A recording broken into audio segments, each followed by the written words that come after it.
Mr. Feige, Kevin, if I may, this is probably the best news you dropped all week. I could have sworn last week he was talking about the future of Ryan Reynolds, but now he low on the priority list.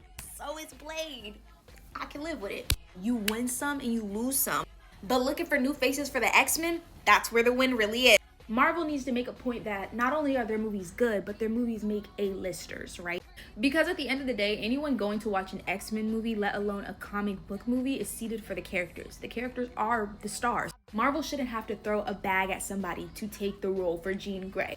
It should genuinely be an honor for anybody to play any of these Marvel characters, but because from what I believe became Marvel's reliance to have actors in films instead of them feeling like supporting roles, they felt like cameos. Just to get people seated in these theaters, that's what started to take the magic away of playing these characters. Because not for nothing, what the fuck? Peter Parker is going to run his box office. It don't matter if it's Tom Holland playing him, Tobey Maguire playing him, Andrew Garfield playing him, some nigga named Brian. People are going to go watch a Spider-Man movie. Infinity War to Endgame is a comic book story. This is a comic book film. Yeah, people were excited to see Spider-Man and Black Panther, but it was the fact that they wanted to see Spider-Man and Black Panther. The combination of having popular characters be supporting characters in other characters' stories was never a huge issue in the value of whether or not you should or shouldn't watch a Marvel movie.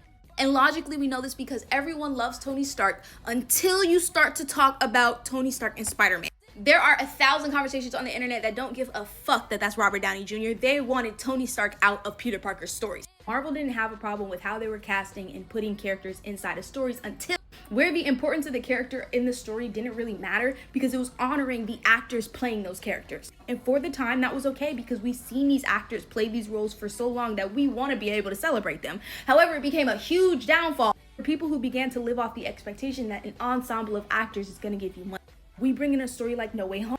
This is where the increments of Endgame seriously become a problem because people were more excited at the idea of Tobey and Andrew possibly appearing as Spider-Man again than they were at the Spider-Man story. And before anyone is like, that's not true, I was covering the No Way Home release. Most of us who became super popular on TikTok is because of No Way Home.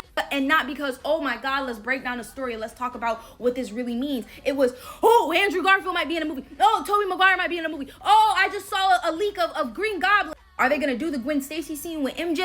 This movie could have been dog shit, but as long as we got to see William Dafoe's Green Goblin and Alfred Molina's Doc Ock, people really wouldn't have given a shit, especially at the chance of Tobey Maguire and Andrew Garfield appearing. The stadiums were always going to explode. So now issues like Multiverse of Madness happen. The marketing of this movie was heavily piggybacked off of who are we gonna see in this movie, instead of it just being Wanda and Doctor Strange having beef. The moment rumors of Illuminati happening and Patrick Stewart returning as Charles Xavier,